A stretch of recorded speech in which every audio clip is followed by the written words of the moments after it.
Hello, I'm Steve. A little about myself. I'm a retired law enforcement officer with 20 years of service. I began my career in the jail, worked the road, and became an investigator. During my career, my training consisted of everything from SWAT to becoming a state certified crime scene technician. I've investigated crimes from thefts to homicides. After retiring and becoming aware of true crime and web sleuths, I started my channel for web sleuths to better understand the perspectives of law enforcement. Not only do we cover true crime, I go out into the field and assist families who have lost loved ones to homicide and their cases are considered cold. Join me as we look and bring attention to these critical cases.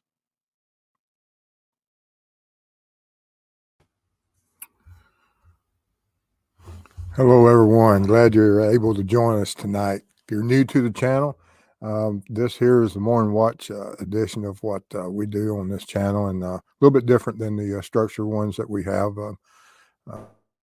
8 o'clock showings. But this, we talk a little bit about our whichever case we're looking at, and for the Morning Watch, and eventually some of this crew he'll go into some type of food at Waffle House. So you'll see a lot of references made to the Waffle Crew, Waffle House, and but we have a little bit more leeway on these late night shows. And this week that's coming up, almost all my shows will be for the Morning Watch crew because I will be traveling through Indiana and up to Iowa, reference a couple of cold cases that I'm working on. And we will probably have some very long days, and our 8 o'clock shows just won't fit into the schedule. And so Mrs. Steve will create some thumbnails, and we'll just have Morning Watch shows for probably the next 8 to 10 days. It just depends on how the schedule works out and everything. But tonight, of course, we're going to be talking about the Evansdale homicides with Lyric and Elizabeth. I spoke earlier with Drew Collins, who is Elizabeth Collins' father. Sent some text messages back and forth, and we communicate several times a month. But I've mentioned to him today that he can looking forward to seeing him and Larry, and because they have a memorial on the 15th at Angels Park for Elizabeth and Elizabeth Collins Foundation, that they raise money and then they go back out and with those monies and work on cold cases. Or they work with families of cold cases, trying to share what their experiences are and trying to do something for to advocate the protection of children and everything. It's a great foundation, and absolutely, Drew has been through a nightmare, and I admire him greatly. And if you get a chance to watch any of his interviews, regardless of what channel it's on, watch them, and you'll see his passion and his love for his child, and the nightmare that he's lived through over these many years. But with that being said, before we get too far, let's see who's in chat and get started on our show here in just a minute. Okay, Lena's here. Southern Gal, good to see you. True Crime there. Mitzi, Jocelyn D. There's Dwayne's Prospecting. He's in here. WO22. Debbie, it's good to see you. Miranda Lee, Jill. And yeah, we got all our Waffle Crew Morning Watch people in here. Thunder Range, good to see you. There's Teresa. Southern Gal, taking a break from recording videos. Excellent. Glad you're able to take a break there. Demead, Molly, it's good to see you. You drank too much caffeine. Oh, so wide awake and finishing up laundry. So I get to see the Waffle Crew live. I'm glad you are. Excellent. And Copper Horse, is always great to see you. And Don says, hi, Steve. Safe travel, especially with Ruckus riding along. Yes, hopefully he doesn't live up to his name and gets us in any trouble up in out of state. Uh, but I'm looking forward to it. We've got a lot of long days ahead of us and a lot of work that we got to do. And it's just part of it. Fig, good to see you. And let's see, Sharon, also good to see you. Betsy and Dick. And let's see who else. That's pretty much everybody that's here right now.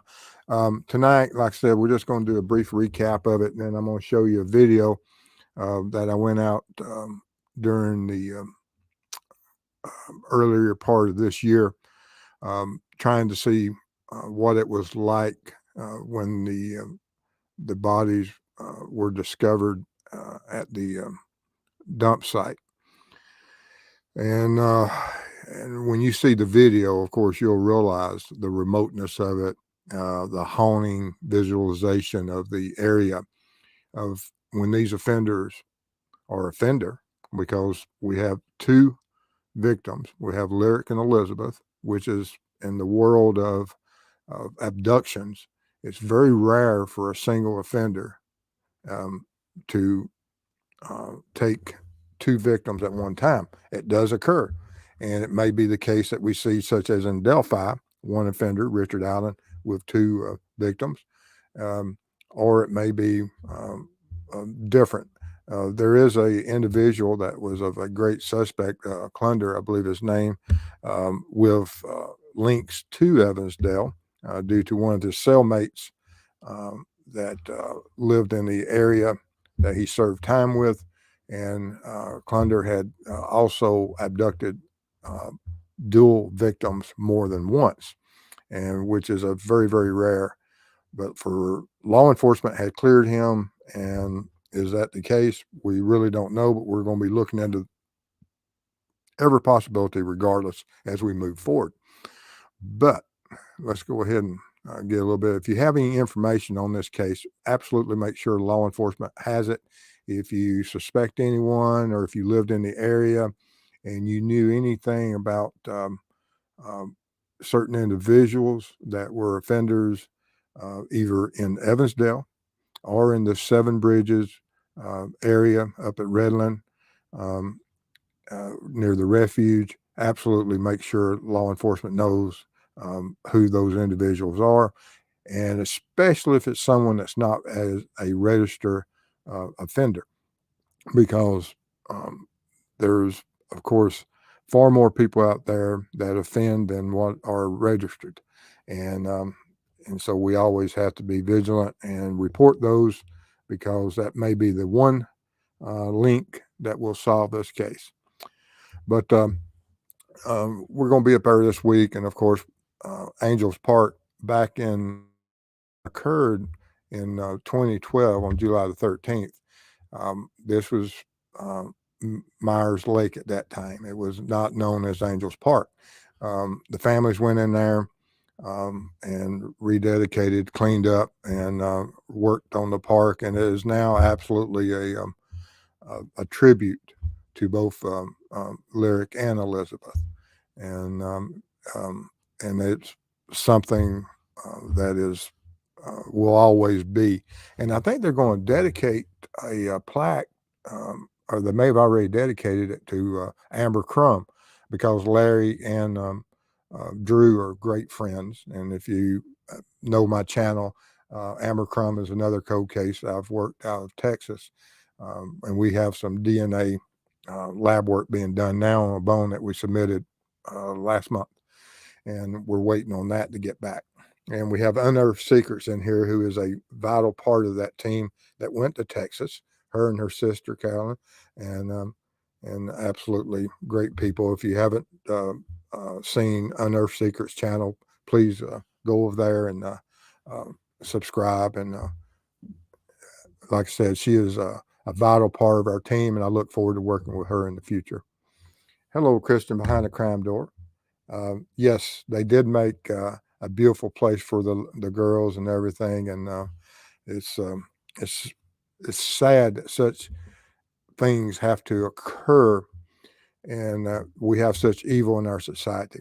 But this is what we always have to be mindful of, and protect our children, keep um, a close watch on them at all times, for the fact that these predators, um, it only takes a few seconds for something like this to occur.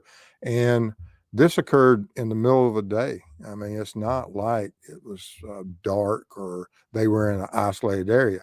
They were in a park that is next to a very nice neighborhood, and it's bordered on one side by the interstate, and but the bike trail and walking trails they were on is absolutely, like I said, it's something to behold. People fished in it, people walked those trails. It was a high risk abduction, no ifs, ands, or buts about it. The offender, anytime you have these type of offenders going out in the middle of the day, it is going to be high risk, and but we see that more often than not, that's exactly what happens. Of course, when it first occurred, they were just reported missing. And then after days, it transferred over to that there was an abduction, which, if you look at the timeline of this, from the time that they were last seen leaving the residence to um, being seen on a video and being spotted riding just a few hundred feet from where their bikes were found.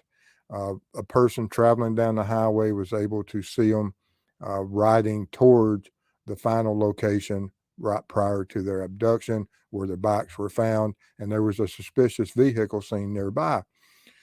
And then, of course, for months, the family was at a loss, not knowing what had happened to the children. At first, of course, a lot of authorities thought that they possibly might have drowned in the lake. And of course, they searched it and nothing was found. And then later, of course, their remains were found at Seven Bridges Refuge. And that's what has brought us to this point.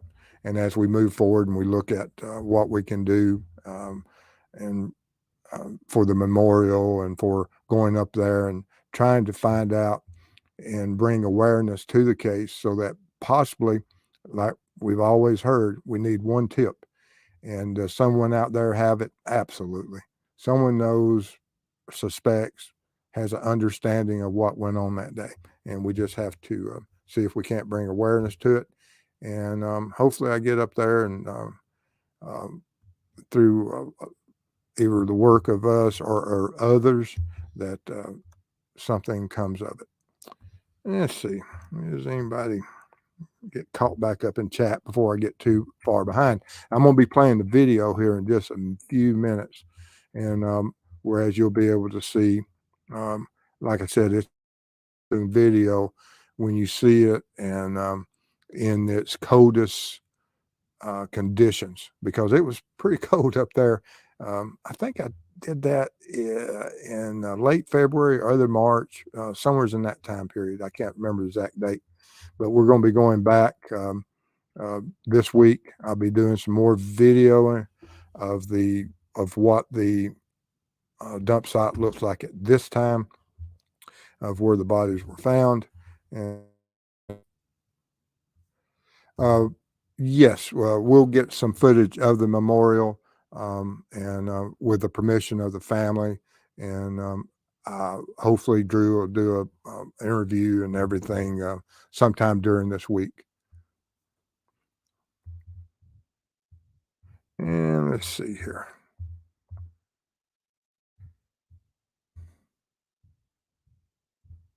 And Sharon, good to see you. Just trying to get caught back up. Won't get too far behind. Good to see you, Tammy.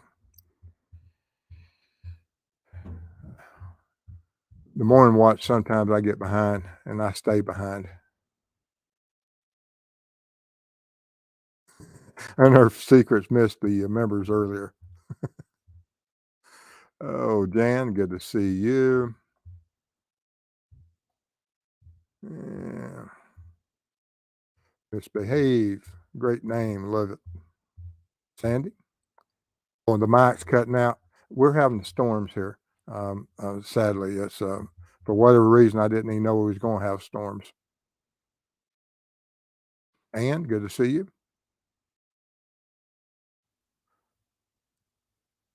Oh yeah, and the channel for the morning watch, we have good nights and bad nights. Sometimes it's uh, you know people are doing other things, and I understand, but joining and we're growing, and I appreciate every one of them. All right. Well, what's going to happen here is I'm going to stop my cam. I'm going to remove this. I'm going to stop my cam, and then we're going to go to this video, and I'll talk while it plays. And let me see if it's playing from the start. Yes. Um, when I went there, the ice was just breaking on there on the river, just to the right of where you're seeing now. Is where both of the victims were found.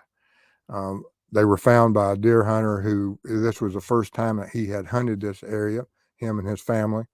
And uh, as soon as he saw what it was, of course, he called the other family members. They came over, and law enforcement was contacted and responded. But it's like in the wintertime. Now, I'll have some video made of what it looks like now. We'll be making that this week. I've got some work to go out there and do, and get y'all some video so you'll see what the foliage looks like and what the conditions would have been. That more than likely, from the time of the abduction to the time that they were taken there, was probably just a matter of hours. Um, Now, there's other evidence and other information out there that may change that timeline, and we just don't currently know. But when you look down at it, you'll see that it's just absolutely something out of nightmares that two children would be taken to such a location and such a horrible thing occurs to them. What would have occurred to them, and um, what will have lured them or taken, the person that came up with the ruse to gain control of them, and at what point did they realize the danger they were in. And sadly, this is where they wound up at. It's just like I said, things made of that makes nightmares. Yeah. Uh, yes, Miranda, I want this case solved also. Absolutely. I, um, it's there was no one else out there. I was just by myself. And when I go back this next time, we'll be doing some interviews, and we'll be talking to some not only witnesses but also potential suspects. And so I have someone going with me on this next trip, which makes Mrs. Steve extremely happy. Um, and uh, and I thank Ruckus for doing it.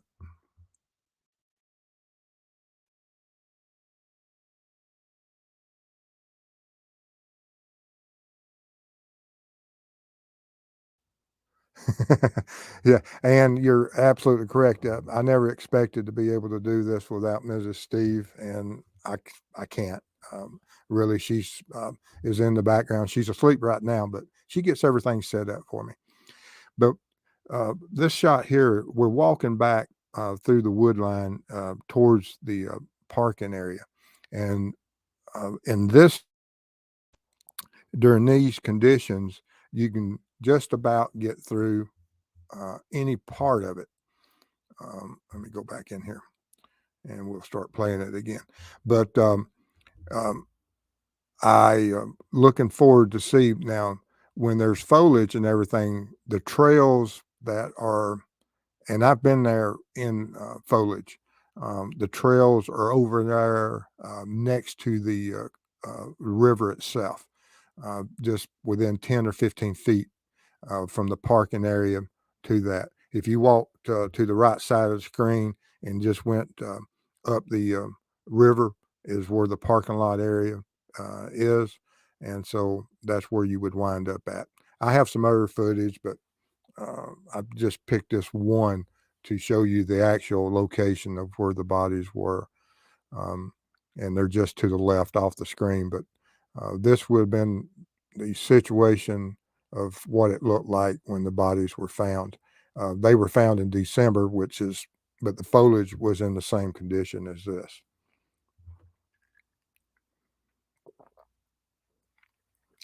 But it's about 600 feet from right here and at this location to the parking area. And so walking 2 football fields through heavy foliage, if they were taken immediately within, which statistically, that's is what occurs. Probably, I think, 80-something% of the time that the victims are generally um, taken to that second location where terrible and horrible things can occur. But like I said, if you just continue straight on a little bit to the right is where there's a well-marked trail. But under these conditions, you can just about walk any part of it. And as you can see, it's pretty open. But in full foliage, there's just a few trails. And I'm looking, like I said, I'll get y'all some video of that. All right. So we'll get out of that. And we'll get back to the other part, and I'll get my camera going. And but if you have any questions about this, we'll discuss them. Let me go back in here and get back caught up with chat. And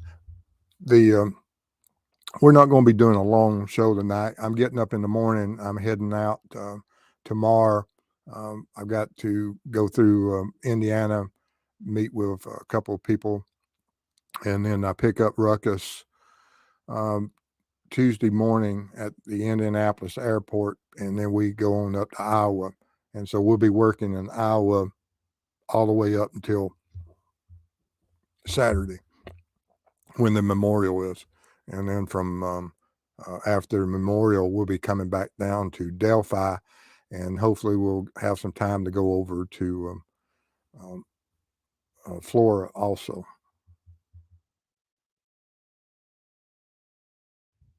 Let's see if anything's happening over here. Oh, thank you for the thumbs up, Unearthed Secrets.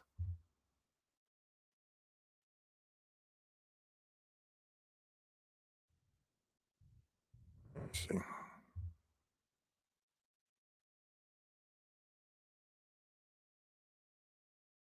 Let's see what's going on here.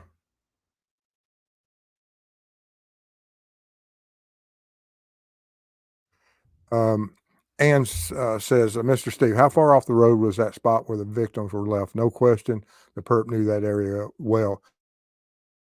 From the time that you find the location. Now, if you use any of the map apps on your phones and things, it's just extremely difficult to find it because it takes you to the wrong location. Of one of the apps I used, I typed it in. I've been there with Drew, and then I went by myself on a couple of occasions. And the first time I went, of course, I went by what the map app said. And I wanted to travel it because it's one thing when you're riding with someone that knows exactly where the location is and they take you there with ease. And you think, well, anyone can find this. But I'd already been there once and went back a couple months later and went by myself and used the map app. And it took me to a location that it was in the general area, but it was not where the victims were found.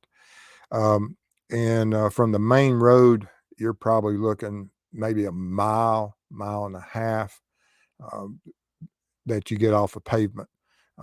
Once you get off the pavement, you're going through some fields and you're going into an area that is a dead end road that is just um, property maintained by whoever owns the property of a roadway.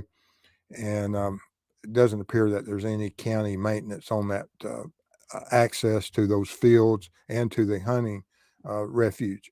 Once you get to the hunting refuge, there's a gate that's open, and you can drive in there. Uh, there's a parking area that is grassy that's alongside the river um, that uh, is probably 30 or 40 feet wide and maybe close to 100 yards long, maybe. And that people you can park in, turn around in, and there's other driving trails and walking areas that you can go other than to this one parking area. But this is the only area I pay attention to for the fact that this is where the victims were found. And but once you're in that area, I mean, when you pulled into that area, and that's how come the offender took them there. It's an area that when you pull into that to that parking section of the Seven Bridges Refuge, you'll know instantly if there's anyone else around, because when you get when you're traveling down that road, you can see all the way to the dead end of the road, and if there's vehicles there, you'll see them. And when you turn in to Seven Bridges Refuge, and you go to this particular parking area, you can see anyone that's there and vehicles. And if you the likelihood of anyone being anywhere else, parked anywhere else, and being in that area is probably almost non-existent. And so that's why this area more than likely was chosen by the offender or offenders. And so that uh, they would be able to take the uh, victims into that area, Lyric and Elizabeth. And due to the distance, and I and I do believe that Lyric and Elizabeth were alive at the time they arrived there, for the fact that you're talking about 200 yards across uneven terrain, and Lyric was a larger girl. She's over 100 pounds. And it's hard for any individual.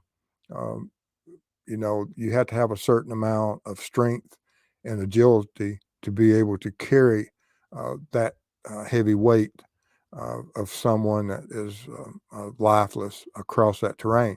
And so I think they were alive at the time, and that as they went back into those that isolated and remote area. So it's quite a bit of ways off the road.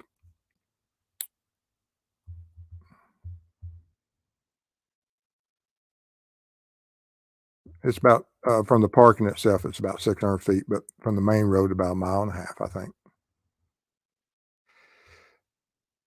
And there was, and it does. There's a lot of similarities to Delphi, and I, you know, I even did a deep dive into the similarities between the two, and there's a lot of similarities.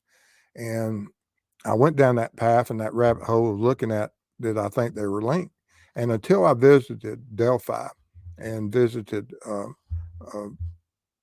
Seven Bridges, I was thinking that yes, they could be easily linked, but finding Seven Bridges is 10 times harder than finding um, the Monon High Bridge, and which it's not easy to find it unless you're a local.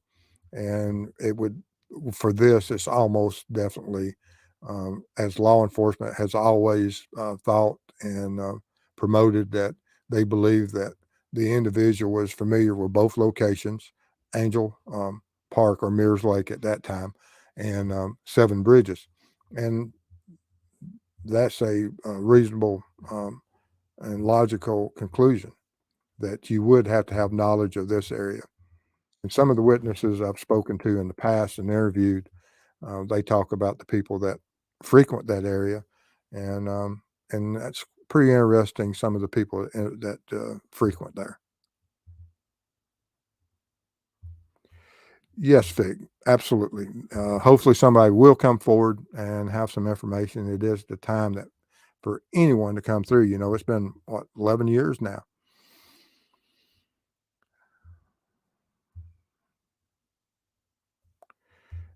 Yes, it is, and it is. That's how come I'm going back, and I'm gonna get some more video of it. Uh, Ruckus is bringing his drone. I've got mine, and I've got some other video equipment. So we're going to get some more videos of it. Absolutely. Yeah, yeah. It is extremely creepy out there, but you know, I've been in worse places doing um, in my career. You know, when people run off into the woods, day or night, and you're trying to apprehend criminals, you you go where they're at, regardless of how creepy and whatever the situation is.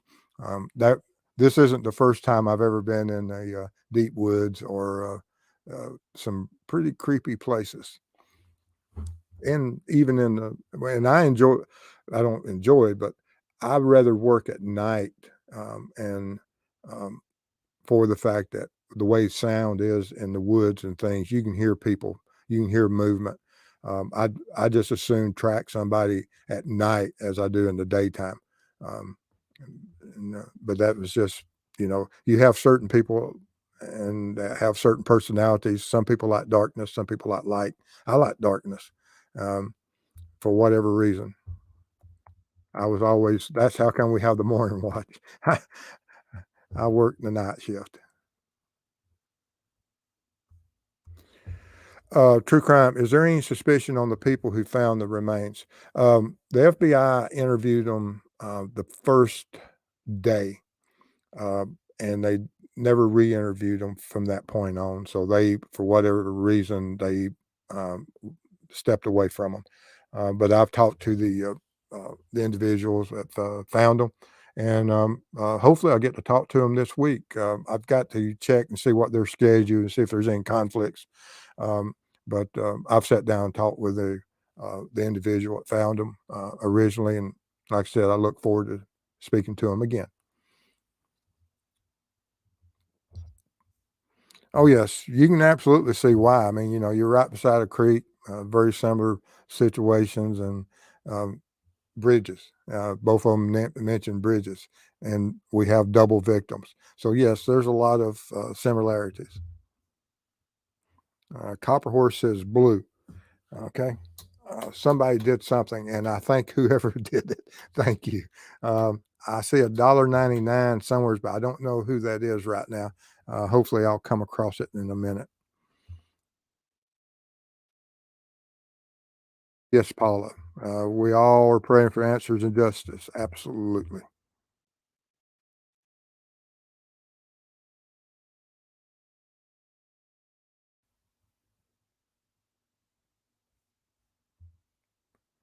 No offense, everyone, but the girls vanished on July the 13th, not July the 10th. So how is this a tribute?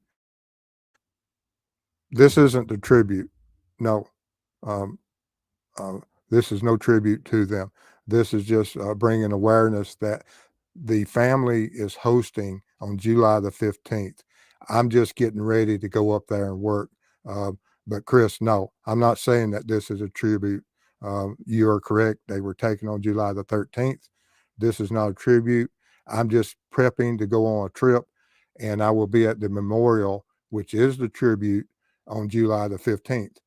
And if you don't think that the family has the right to do it on whatever weekend or whatever day, you need to go somewhere else uh, because the family gets to set how they want to recognize and appreciate uh, the life of Lyric and Elizabeth. But no, this isn't a tribute. And, you know, like I said, it's not a good place to troll.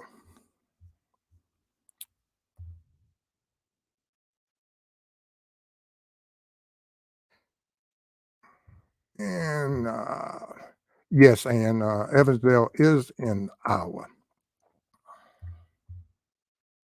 Thank you, Grace. Looking forward to it, and hopefully we will get to honor. And they have a ride every year, and they've been doing it for several years, raising money for their foundation. And like I said, it get the family uh, uh, absolutely is involved in this, and they want to further, and they work with other organizations also to bring awareness, not just this case, but other families, and assist them that are going through the same things that they faced. And it's a great resource.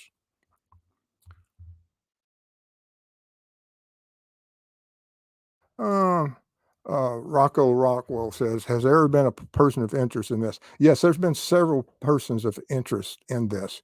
Um, Clunder was one of them, and of course, he is now deceased. But he, uh, of all the offenders, with all the connections, if you just looked at him on the surface, you would say, "Oh man, this is the person." But uh, and but law enforcement, I think, either through his phone or through witnesses, says he's not involved.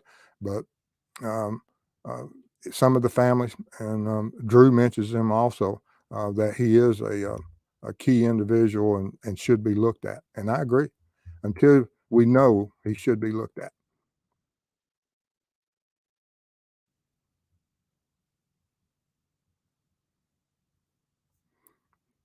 And Southern Gal, True Crime, $5.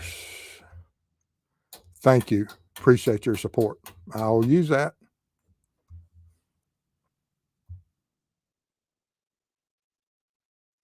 Mm, hello, Dave. No, you're not late. Oh, y'all having flood up there? And uh, Rosemary, $1.99 super sticker. Thank you. Appreciate your support.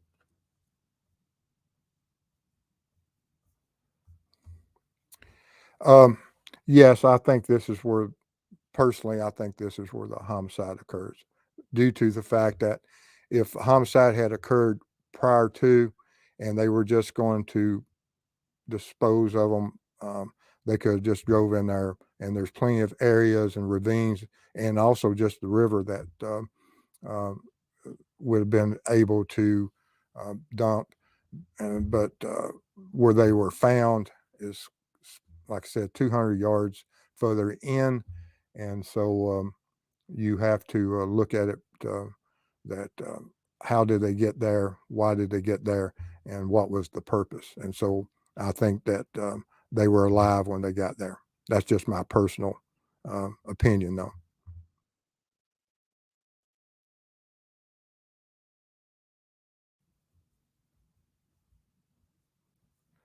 Yes, there was a vehicle that was seen back then. I think it was a white type of suburban or larger vehicle, Bronco, such as that. Yes, you are correct.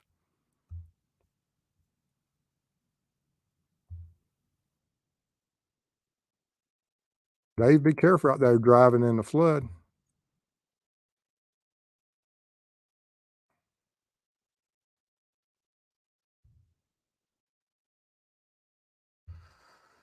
Mr. Steve, do you think there might have been two or more perps, hard to control two energetic teenage girls for a couple hours in a car? And that's a good point. Um, that if you are transporting, how do you transport? What is the ruse if you are by yourself, and how could you do that? And also, when you have this separation of the victims, as what you see here, the distance between the two. With Richard Allen and Abby and Libby, they were, from my understanding, right next to each other. These, Lyric and Elizabeth, there is some distance between them.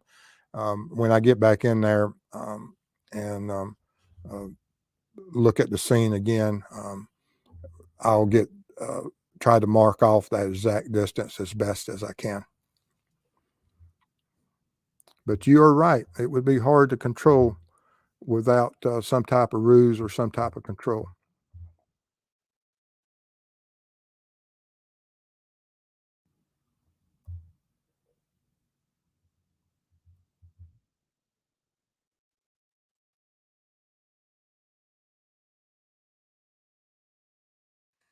Let's see here.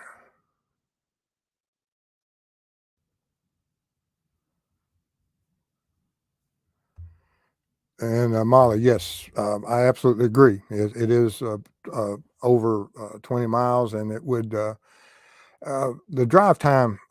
You probably could do it in just over less than 25 minutes, 30 minutes, but still, that's still a long time to have anyone in there unless you really have a good ruse or you really have some type of control over them. And we just don't know currently which one it was.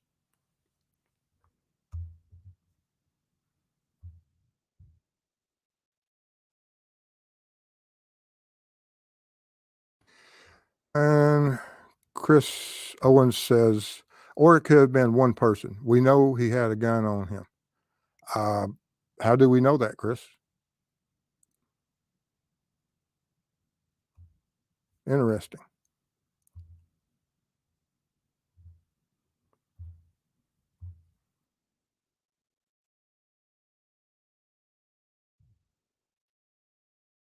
All right. Let's see here. Yeah, they were taken by some vehicle. May not be a car, but you know, vehicle.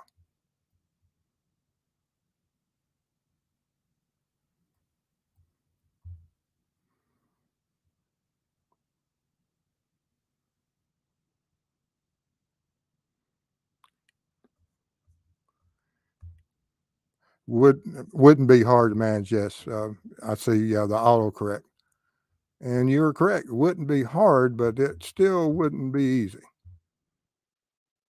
Hello, Ray. Good to see you.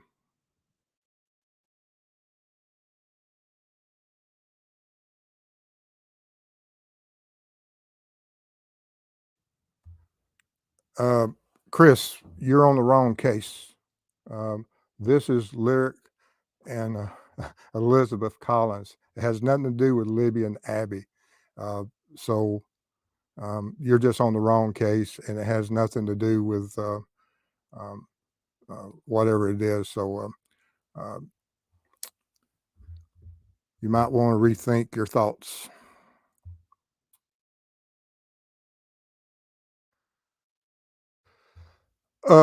Is it true that the girls were supposed to be back at a specific time? Um, they had spoken with the grandmother who had given permission. And of course, yes, they were supposed to only be in a certain area riding. They were never supposed to be in the area where the abduction occurred.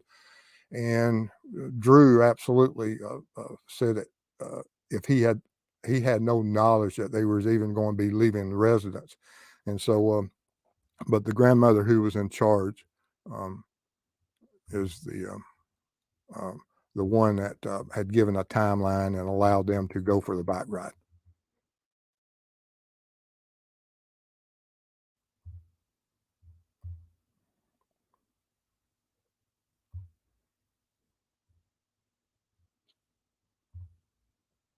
Yeah, Molly, Chris was on the wrong case there. Oh my goodness.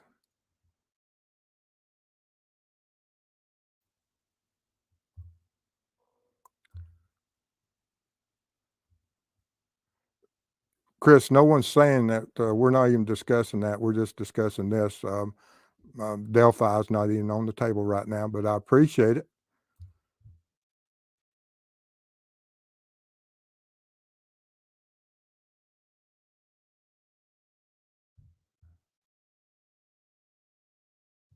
Now, Ruckus is going to have his own room. I don't care if he snores or not.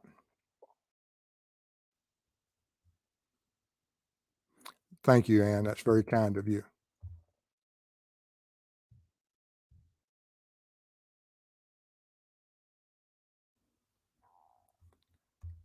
Okay. Rocco says that Clunder stuff happened by you in Dayton. Okay. Yeah, Clunder was absolutely evil beyond all, I mean, individual time and time again.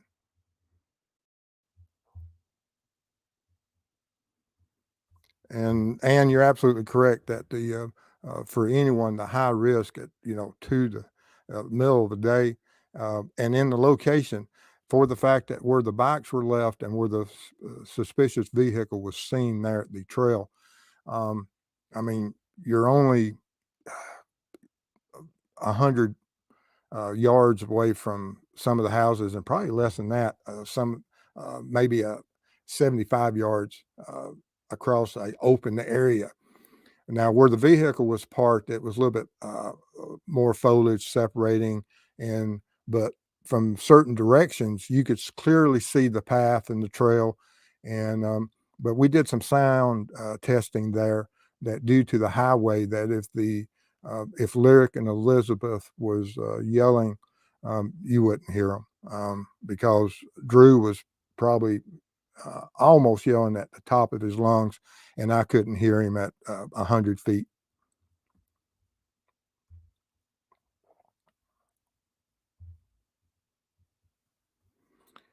Um,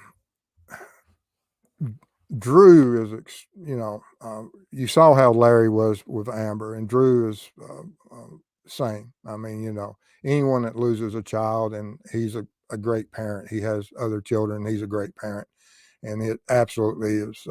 You can see the emotions if you watch any of his interviews. You'll see that it absolutely is something um, that he regrets. And you know, as a father, your greatest fear is something happens to one of your children and you're not there.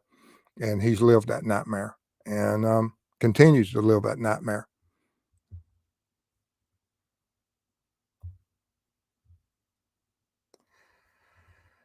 All right, Chris. Bye bye. Uh,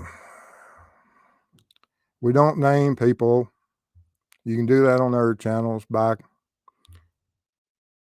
Okay. We tried, guys. We tried. Mm-mm-mm.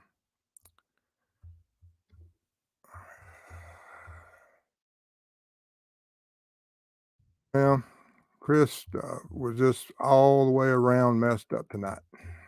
I tried, guys.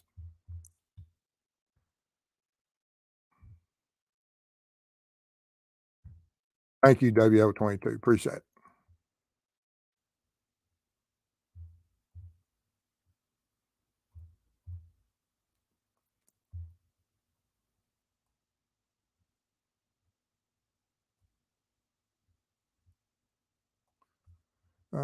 Eric Jones says, look back at the case I've been reviewing the first few days on Web Sleuth. 360 had construction down to one lane each way. I believe the perk took Lafayette Road to Elk Run Road to Seven Bridges. I'll have to look at my map whenever I'm up there again. There's a couple roads that run straight there, and I mean um, I'm sure there's a lot of out of the way that you could go. But on that straight run that is between Evansdale and Seven Bridges, there's other hunting areas and wildlife areas that they were remote and would be isolated. And for whatever reason, this offender passed all of those and went to Seven Bridges. And that's likely due to that they were familiar with it. Yes, Cunningham. Chris was getting that confused, and he says he was bringing it up for whatever. But when you start mentioning people that you we're not going, there's other channels that will do that.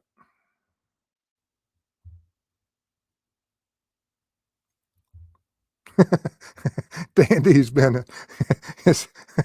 Dandy, you gonna start dating Nightbot? You're 102 and single. Oh man.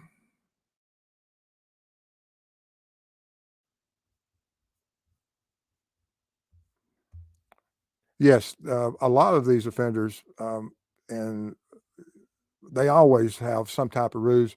And Drew also thinks that there was a ruse used from hunting, looking for either a child or looking for a puppy or something, or And there's no reason to argue that there wasn't some type of ruse, but it's extremely possible and more than likely, because to do an abduction and luring children away is with some type of ruse is far less risky than taking two kicking, screaming, fighting children and taking them and placing them in a car and then transporting them any distance because uh, these offenders have to be within the shadows. They can't bring attention to themselves because what other adult wouldn't come to the rescue of someone that's dragging or hurting or fighting a child? And you know, I've seen it that when a child is in duress, um, I saw an individual try to abduct a minor at a state park, and when we arrived, I guess I don't know. There's probably 50 or 60 adults had tied him up with belts and life vest and and had him corralled and sitting there hogtied, waiting on us. And this individual was so motivated that he wanted a child that he tried to take one from a state park that was in the water, and just didn't work out for him. And so they have to have some type of ruse to where it won't be a screaming, kicking, fighting child. Hello, Ruckus. Good to see you. We know nothing about the crime scene from law enforcement. Drew doesn't either, and uh, we have no idea of the manner of death, cause of death. Um, we have no idea. Eric says that he lived there in the 70s and 80s, and a lot of weirdos there. There's a lot of weirdos everywhere, but you're absolutely correct, Eric. And some of those, not all crazy and weirdos are dangerous, but there's a few of them that are.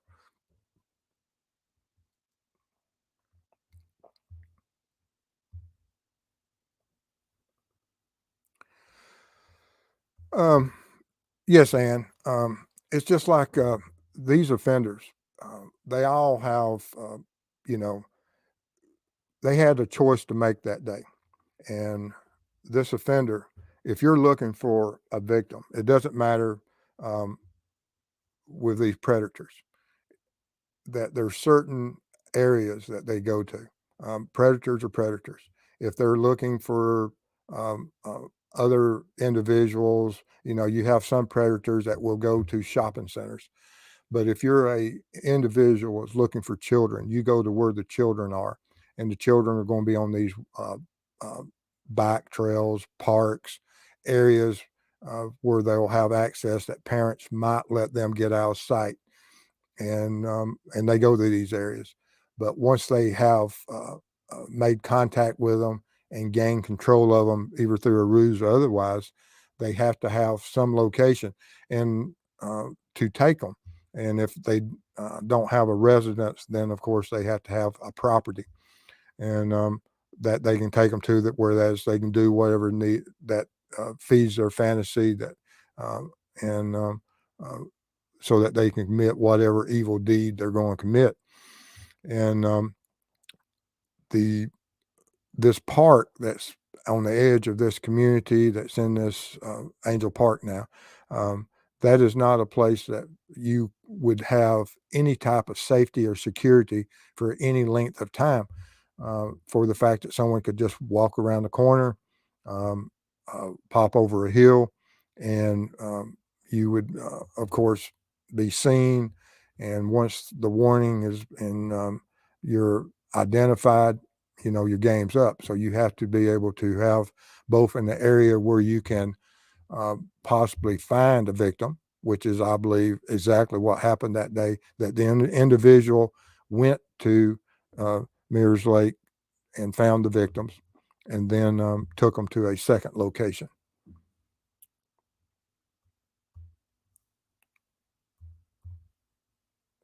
Yes, I removed him from, chat. Absolutely. He is and if someone pops up with a new account that, is spewing anything, kick them too, because 'cause it'll be Chris. Oh my goodness. Oh.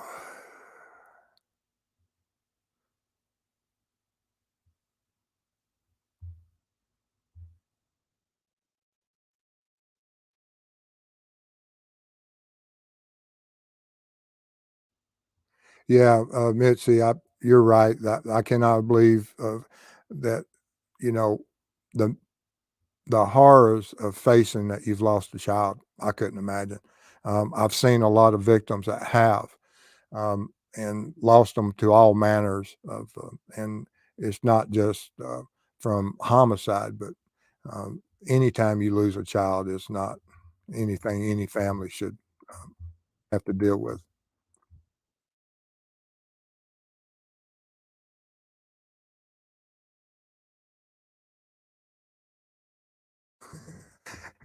Christian says, uh, "You and Ruckus will have some great late night stories, I'm sure." You love Ruckus; he's awesome. Absolutely. I've went and spent some time when I was down in Florida and Settings, and you're right. Ruckus and I have swapped quite a few stories, and I'm looking forward to. And I thank him for stepping up to the plate and coming up there um, and because, like I said, certain things need to be done, and it makes it a whole lot better trip with him along.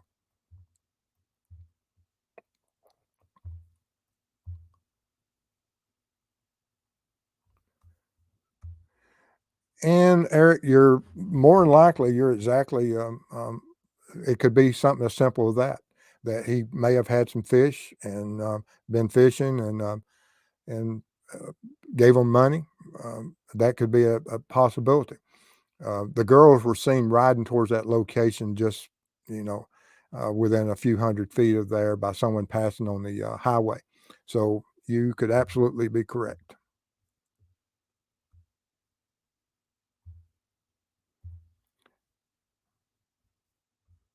And you're correct. All of them have ruses, and it could be something from a family member, and it could be someone that they knew.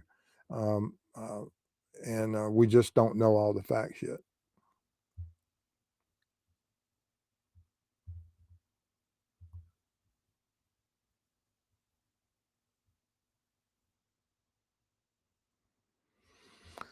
No, Susan, I haven't seen any type of articles or know of any type of reports about any specific injuries.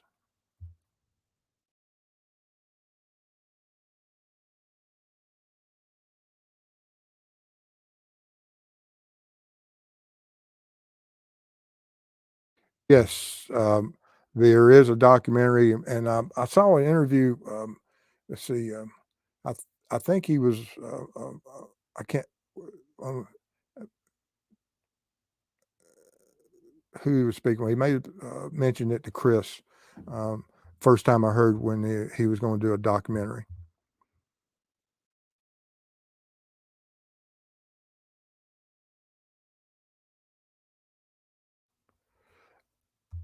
I believe they have, on that little old lake, I think you see kayaks and things on that lake, but nothing real big.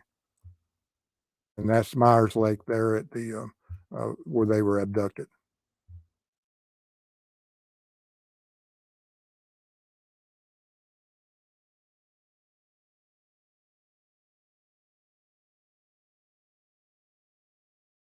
Thank you, Fig.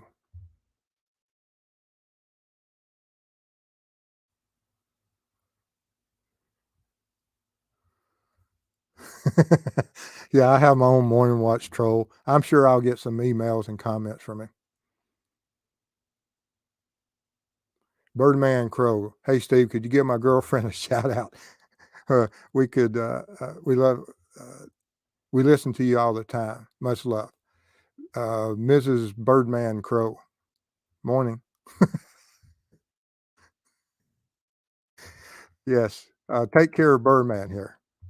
girlfriend. Yes, Sharon, it is absolutely terrible that we live in a society of where this evil and these offenders are allowed, even after they committed the most terrible crimes, that they go and and they serve time, and then they're put back out on the street. And of all the offenders who can't be rehabbed, it's these, the ones that target children. They're not going to change their preference of who they uh, fantasize about. And it's absolutely repulsive. Right on, Josephine. Good to see you.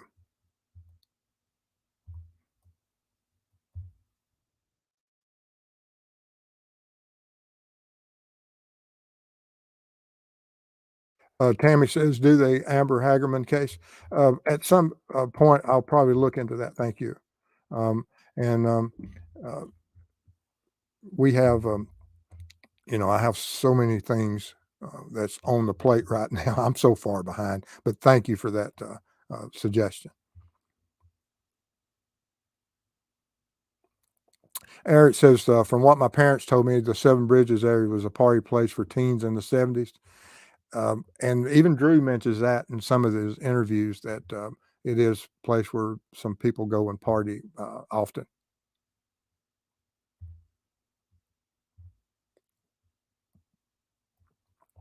And no, law enforcement hasn't released any type of information. Not at all. Yes, Molly, I think they have pretty much looked at everybody. Um, and but it's still,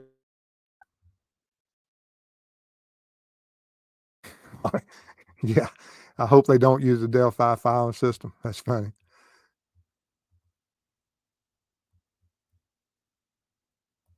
Miranda says, I like how you say water. Oh, me.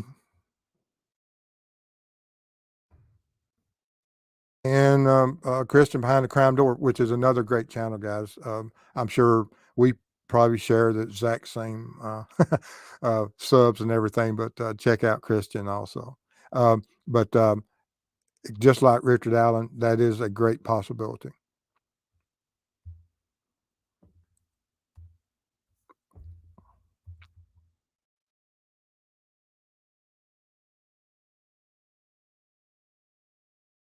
Dave says, "Is that lake a vacation spot?" No, it's just a local. Back in that time, it was grown up more so than it is now. They've changed it. Used to it was island that you couldn't get to and everything, but they've changed it now to this tribute and this beautiful park in the memory of Lyric and Elizabeth and Angel Park. And there's other victims of other crimes that are recognized there. It's not just Lyric and Elizabeth now, and I believe they've got a memorial plaque for Amber Crum because, like I said, Larry and Drew are great friends, and that has came from such these two tragedies of them sharing this experience of both losing children. And I believe I don't know if they've already dedicated it to Amber or if they're going to do that this week or not. Uh,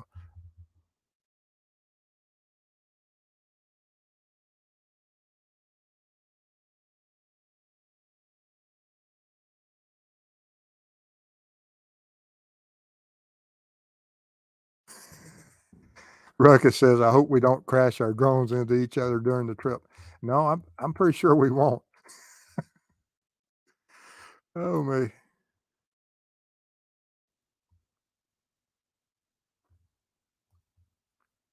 Um, yes, I'm sure law enforcement and is talking about that.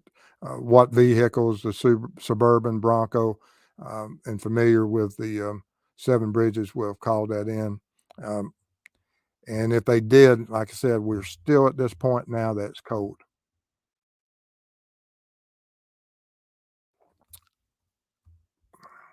Both for your safety is of utmost importance. Ruckus is on his own. That's what we are. Ruckus is on his own. Oh, I'll take uh, I'll take care of Ruckus. Ruckus will take care of me. We'll be good, and hopefully, it wouldn't be a bad thing if the offender did come after Ruckus. That would be quite the show. It'd be great content, actually. I'll get some great footage.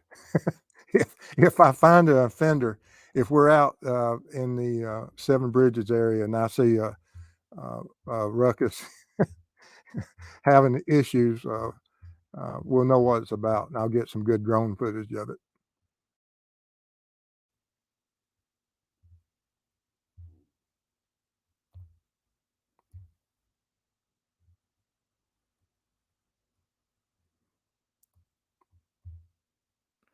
Copper Horse is that Welch pleaded guilty to 2 counts of first-degree homicide for the abduction and homicide of the sisters. That happened in Delaware. Yeah, there's some bad people all across this country. Uh-oh, Ruckus is going to bed now.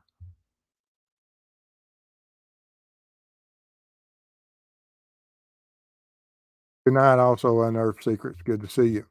Yeah, I'm gonna be getting out of here in just a few minutes myself because I gotta get up early, gotta go get packed, get my vehicle packed, and get on the road um, and meet with a family in Indiana, and then Tuesday morning pick up Ruckus.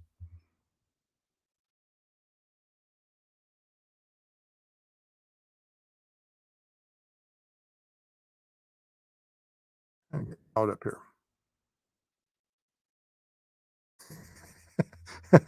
Missy said, "You can imagine a bloopers reel with Willie Nelson's on the road again."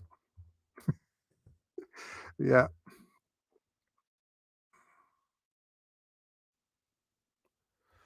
Susan, I don't know if the article you read was bogus or not, but I had never heard of that. We know, um, but uh, it's never been mentioned to me by the family either. Jan says, "Good night. Thank you for your well wishes, Jan. Appreciate it."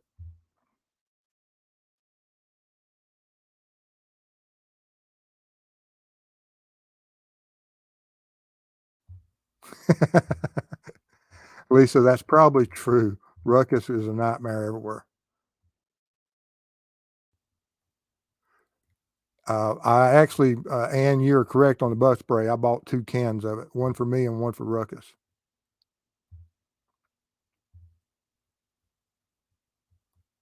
Miranda, no, we don't know anything about the crime scene. All right.